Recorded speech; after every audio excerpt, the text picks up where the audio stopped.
Donc la question que j'ai posée ce matin, c'est quelles sont les peurs qui empêchent d'être soi-même, libre d'être soi dans la relation amoureuse.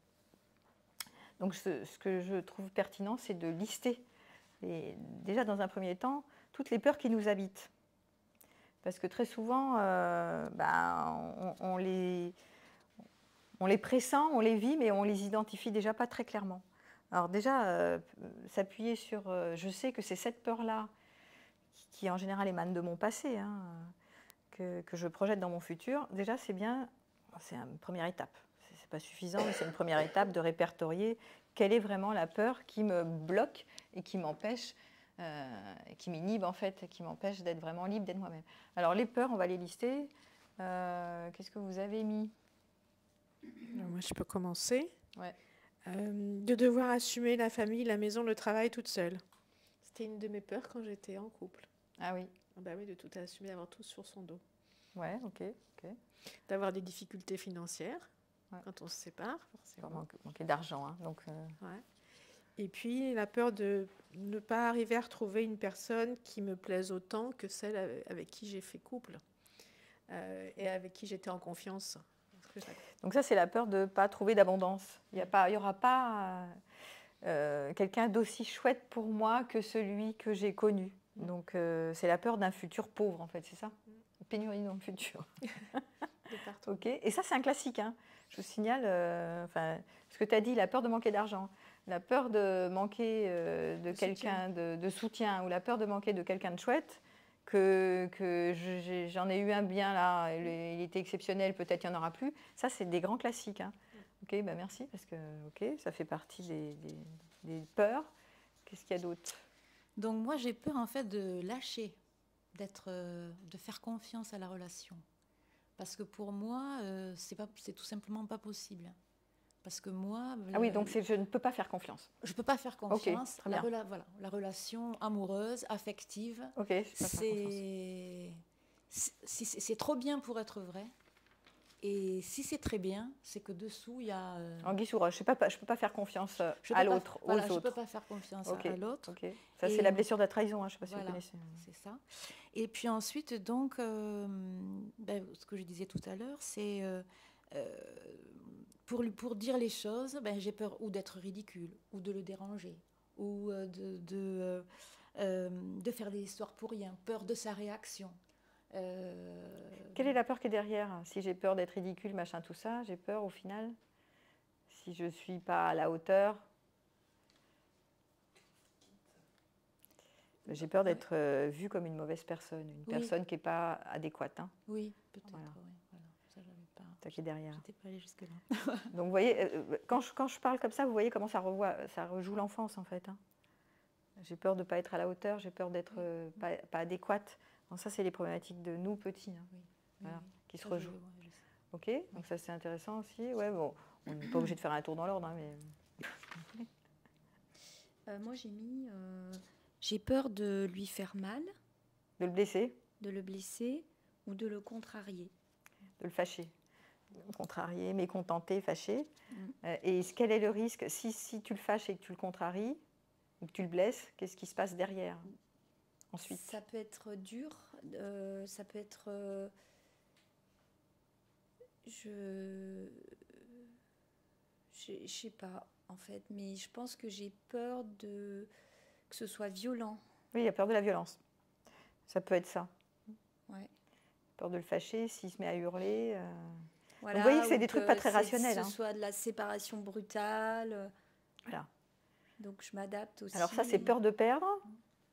Tu vois, peur de perdre l'autre. J'ai peur d'une séparation. Si je le fâche, ou si je le frustre, ou si je le blesse, il va faire un caca nerveux. Et c'est évidemment anticipé, c'est un imaginaire, pas forcément vrai. Et du coup, je risque de le perdre ou de la violence. Donc tout ça, ça fait penser à des mémoires traumatiques, hein, juste pour dire. C'est pas très rationnel. Il y a peu de chances que ça vous arrive en vrai dans la relation, mais c'est intéressant de voir ça. Ok, merci. D'autres idées? Ouais, vas-y. Moi, comme Catherine, cette peur de manquer, parce qu'on a vécu très bien, on habitait dans 3 continents différents, et tout s'est écroulé d'un coup. Et cette peur aussi d'être peut-être trop maternelle et trop en faire. pour être à sa hauteur. Je me suis mise à apprendre des langues, je me suis mise à faire pas mal de choses parce que je ne pouvais pas travailler. On habitait à Singapour, on habitait aux États-Unis, on habitait aux Pays-Bas, on habitait en Allemagne. Et à l'époque, on n'avait pas Internet. Il y a de ça, ça fait 12 ans qu'on est séparés, on était mariés 20 ans. D'accord, donc pour être à sa hauteur, tu t'es mis J'ai travaillé à faire plein de choses, c'est ça? plein de choses, oui. Parce que dans des dîners, en fait, le côté anglo-saxon n'est pas comme ça, mais en France, quand on avait des dîners, c'est qui tu es, qu'est-ce que tu fais. Oui, c'est ça. Et c'est vrai que quand on ne travaille pas, on n'est rien.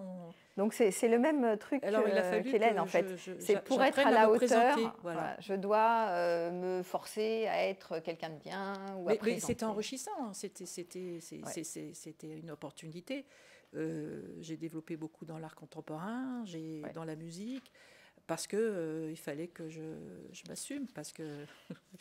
Mais c'est la peur de ne pas être à la hauteur, hein, la peur d'être inadéquate. Donc c'est la même postulat qu'Hélène tout à l'heure. C'est pour montrer que pour garder l'homme que j'aime, il va falloir que je m'élève.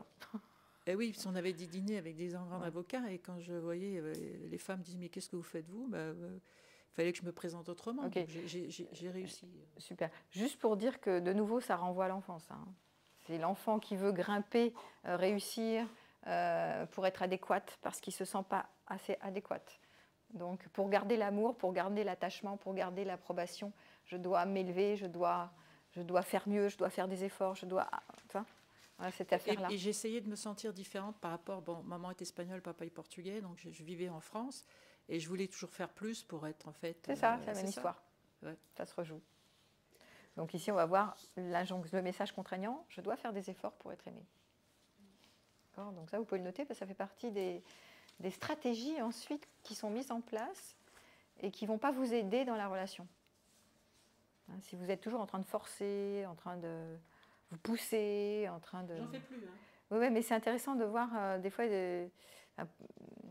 Quand c'est bien installé, vous devez être vigilant sur ce conditionnement qui est inscrit, qui est mais pour être aimé, je ne peux pas être moi-même. Je dois faire des efforts, je dois pousser, je dois m'élever, je dois être autre que ce que je suis. Donc ça peut être très fatigant pour le système nerveux, ça. Moi, il y a un truc qui m'angoisse énormément, c'est en fait dire les choses et que ça contrarie et que ça mette une mauvaise ambiance dans la maison. Voilà. Et s'il y a une mauvaise ambiance, que se passe-t-il après? Qu'est-ce que tu imagines? C'est des peurs. Hein, c'est la souffrance de vivre dans une mauvaise ambiance. Moi, ça va pas jusqu'à quitter, c'est vraiment le fait de vivre ça et d'imposer ça aux enfants. Ouais. Donc c'est la mauvaise harmonie, c'est la disharmonie, c'est ça? Ah oui, ça, ouais. Donc la peur de la disharmonie, de la non-fluidité du lien. Et c'est intéressant aussi parce que souvent ça renvoie à des enfances où il y avait des ambiances pourries. Et témoin de ça, l'enfant qui grandit, il se dit dans sa tête, plus jamais ça, il faut que la violence s'arrête dans le monde, en tout cas dans ma vie, il faudra de l'harmonie sur Terre. À tel point que moi j'avais un truc en tête que j'ai depuis toujours, qui me reste hyper longtemps, depuis que mes parents ont divorcé, c'était je ne resterai pas pour les enfants. Justement, je partirai pour les enfants. Et en fait, ça a été un déclencheur quand j'ai été capable de me rendre compte de ça. Mais ce qui est intéressant, ce n'est pas forcément que c'est vrai, hein, la croyance. C'est juste que cette croyance est bâtie, il me faut de l'harmonie, sinon c'est horrible. C'est une croyance bâtie sur les événements du passé, les mémoires traumatiques. Ça ne veut pas dire que c'est vrai. Ça veut dire que vous avez mis en place des stratégies, des conditionnements, des vérités toutes faites à partir des vécus d'enfance. Et c'est ça qui est intéressant de voir comment les peurs aujourd'hui qui vous habitent, elles sont très relatives à votre passé. Et des fois, elles ont... faire des efforts encore et toujours, ça ne mérite pas de rester là. Vouloir toujours de l'harmonie à tout prix, ça ne mérite pas de rester là, parce que c'est pas aidant, parce que des fois il y a de la disharmonie et c'est parfait comme ça, parce que c'est des orages qui passent. Donc il ne s'agit pas de vouloir de l'harmonie à tout prix, sinon tu es terrorisé à l'idée d'un truc d'enfant, qu'il y aura de la violence, et probablement il n'y aura pas de la violence, il y aura juste un orage. Ce n'est pas forcément un truc qui va aboutir à un effondrement, à un drame total. Donc ça, c'est des systèmes qui sont engrammés dans les cerveaux et dans l'esprit et qui font croire qu'il ne faut plus jamais ça, quoi. Ou toujours des efforts, ou plus jamais. Et c'est ça qui est un peu excessif, en fait. Et moi j'en ai une autre, excuse-moi. Vas-y. En fait, j'ai énormément peur de m'ennuyer dans la relation. Et en fait, quand j'ai quelqu'un qui m'apporte, rien que pour pouvoir échanger sur des nouvelles choses, je ferai n'importe quoi. Je ferai n'importe quoi. C'est vraiment le truc. Non, mais c'est vraiment le truc qui va me laisser, qui va me faire tenir, en fait. Quelqu'un qui m'apporte, qui me fait faire des nouvelles choses. Sauf que tu utilises le partenaire pour ta nourriture. C'est ça. Et en fait, même le fait d'être là aujourd'hui, ici, ça me fait travailler là-dessus en disant, je suis capable, moi, d'aller m'apporter des choses. C'est ça, diversifier tes stratégies pour te nourrir. Voilà. Donc, t'as qu'un miam, c'est un peu embêtant. Merci. La peur de l'ennui, c'est la peur du vide.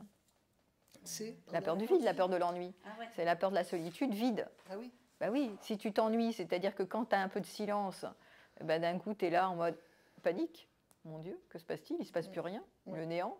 C'est souvent la peur de la mort qui est derrière, hein, en réalité. C'est beaucoup plus. C'est pas simplement de l'ennui. Hein. Ça va beaucoup plus loin que ça. La peur racine, c'est la peur de la mort. Donc vous inquiétez pas, en général, quand vous avez des trucs comme ça, c'est juste la peur de mourir. Bah oui. Si tu creuses un peu plus. Je m'ennuie, bon, ça a l'air pas grave. Tu t'ennuies, bon, allez, on va s'amuser. Ah non, c'est pas que de l'ennui. Derrière, c'est le vide.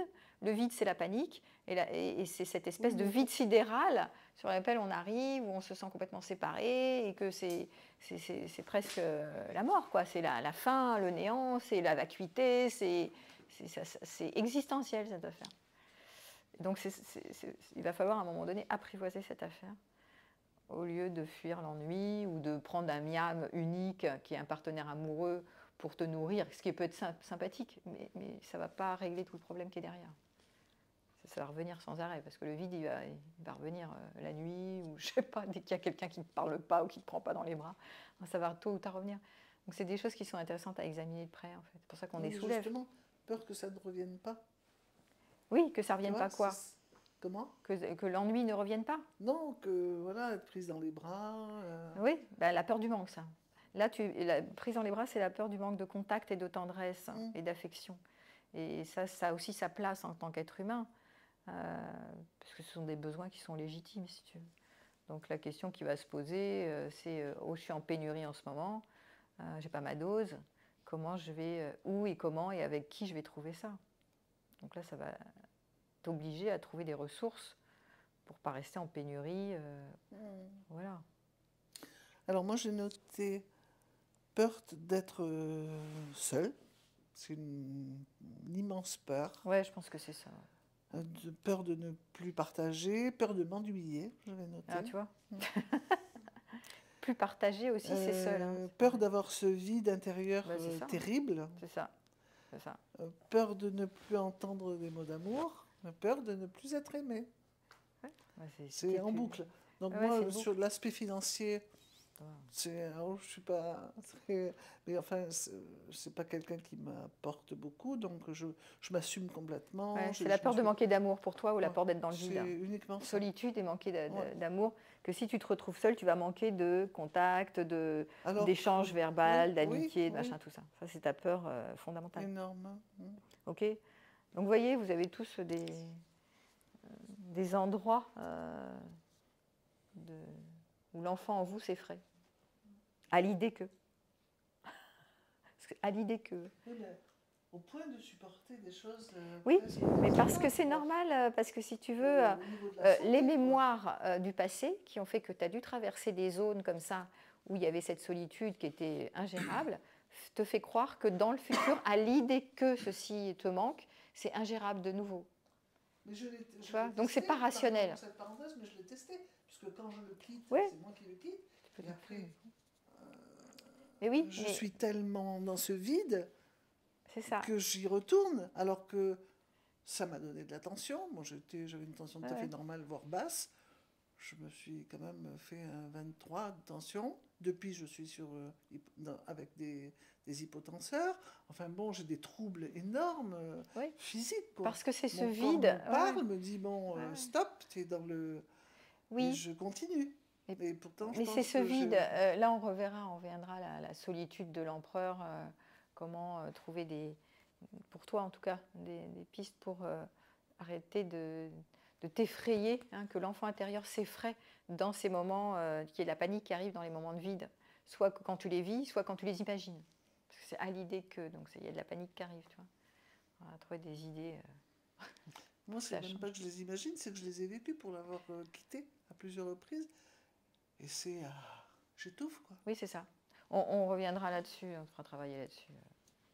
Ouais.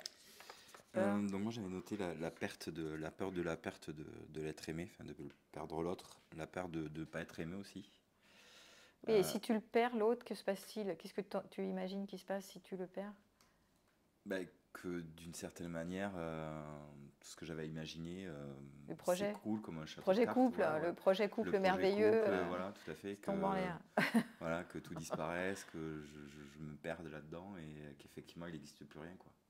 Voilà, donc vous voyez, si je la perds, le futur est catastrophe. Voilà, le futur est vide. Exact. Ouais, parce que je pense que je dois mettre tellement d'espoir là-dedans que du coup, cet espoir disparaît, quoi, en fait, si je la perds. Mais l'espoir de quoi? Tu t'imagines que quoi? Que ton futur est mirobolant avec elle, c'est ça? Oui, que ton futur est comblé avec elle. C'est ça, oui, si elle part, elle va te manquer. Si elle part, voilà, elle va me manquer, et du coup, ton futur va te manquer. Il va te manquer un truc. Ouais, voilà, c'est ça. Essentiel. Oui, c'est ça. Donc du coup, la peur de décevoir, la peur du conflit aussi. Bah oui, il y a tout ça, puisque tu t'imagines que sans elle, il va y avoir exactement. Donc forcément, un manque terrible. Ça entraîne le fait de la peur de parler, puisque du coup, je ne dis pas ce qui ne va pas, je ne dis pas ce que je ressens, je ne me livre pas pour justement toutes ces choses-là, quoi. Et la peur aussi le ressentiment de ne pas forcément en faire assez pour l'autre.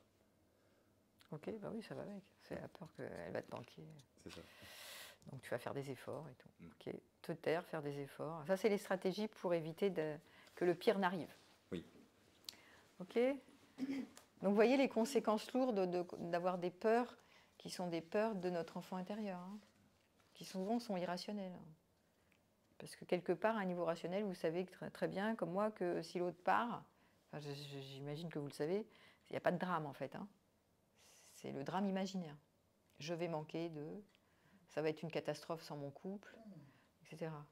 C'est souvent les imaginaires. Tant que vous n'avez pas mis en place suffisamment d'éléments ressources pour répondre à vos besoins, que vous ne savez même pas que ça existe, forcément,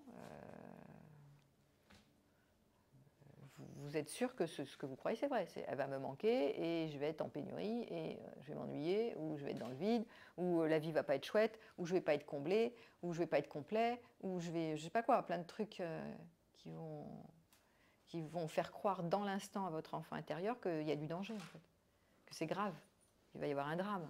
Donc dans le présent, le problème c'est que c'est dans le présent, avec des pensées comme ça et des imaginaires comme ça, les imaginaires de peur, du manque, etc., dans le présent, il y a de la frayeur, de la terreur, et ça va alimenter des émotionnels et donc des stratégies pour éviter le pire, quoi. C'est comme ça qu'on fonctionne. Hein. Voilà. Et ça a sa place, c'est juste que c'est très irrationnel. Et c'est très basé par... C'est l'enfant aux commandes qui prend le pouvoir à ce moment-là. Donc l'enfant, c'est la part émotionnelle, la part qui a des besoins, la part qui a des désirs et des envies. Voilà. Donc il n'y a plus d'adulte aux commandes, en fait. Pour le faire vite, il n'y a plus d'adulte aux commandes. L'adulte est débranché. Il manque la réflexion.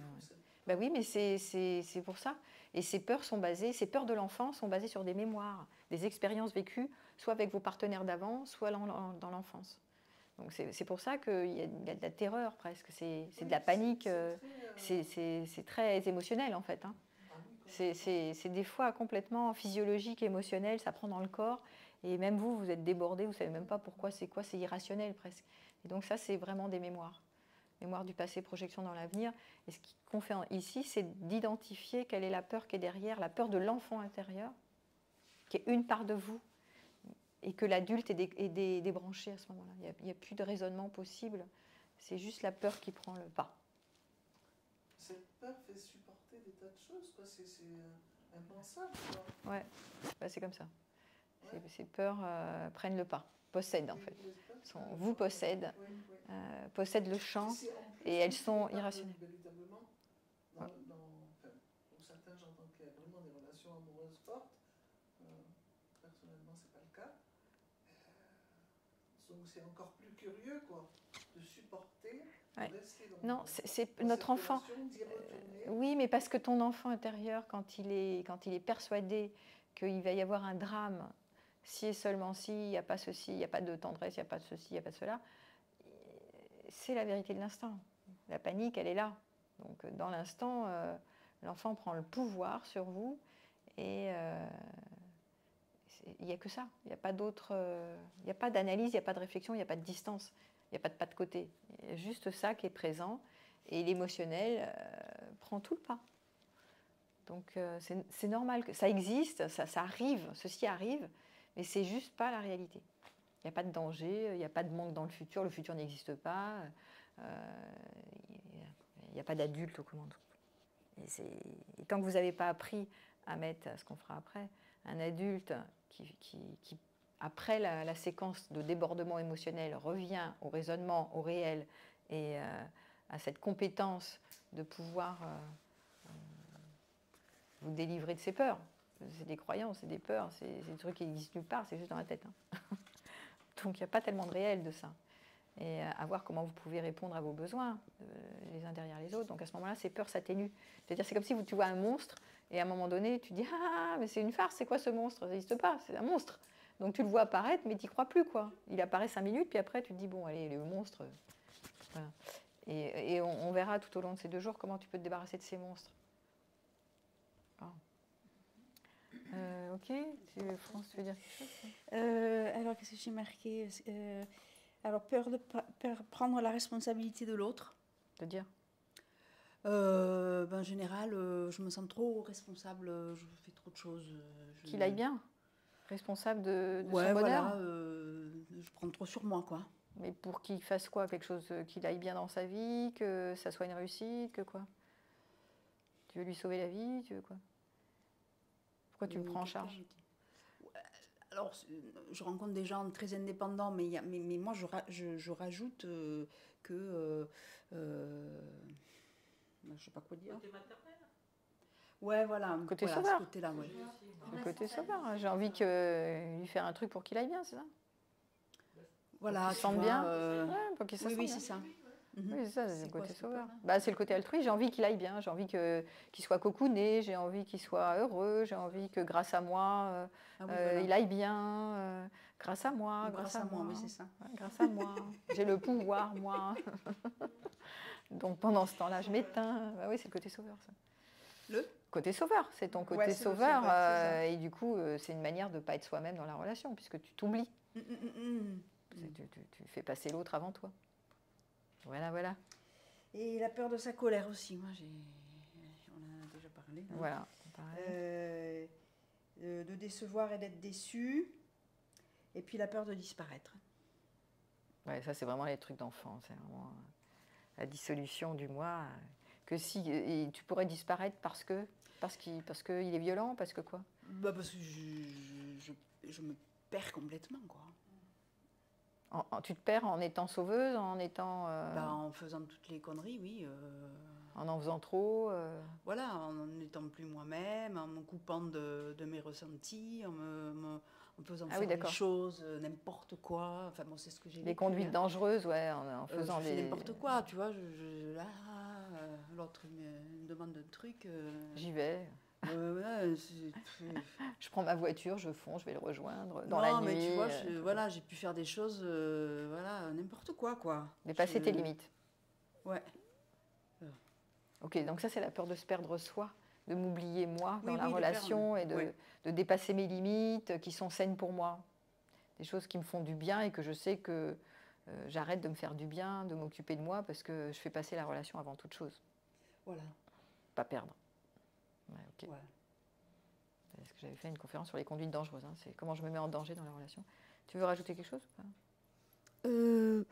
Oui, il y a beaucoup de choses qui ont été dites. Alors moi, j'avais aussi vu chez moi le vouloir réussir le couple. Ah oui, c'est un grand truc ça. Ouais. Et du coup, ça m'obligeait entre guillemets, mais à faire effectivement beaucoup d'efforts pour que ça se passe bien, mais du coup je me perdais aussi de vue et j'exprimais pas ma réalité émotionnelle très souvent. Ouais. Mais si tu m'as déjà entendu, je dis souvent lâcher l'histoire de la réussite et de l'échec, lâcher l'affaire, rester juste au niveau de l'expérience. Chaque expérience est intéressante et c'est l'histoire parfaite du moment qui vous permet, ou le partenaire parfait du moment, parce que ça vous permet de faire une expérience parmi d'autres qui va vous apprendre des choses sur vous à la fin. Donc il n'y aura ni réussite ni échec. En fait. Ça peut mettre vachement en stress. Il faut réussir. Je ne suis pas en train de réussir. On ne réussit pas. Encore un échec. Le stress. Et puis après, j'avais noté donc peur de blesser l'autre, qu'il soit mécontent, déçu, peur du conflit. Ok. Ok, bon, c'est bien.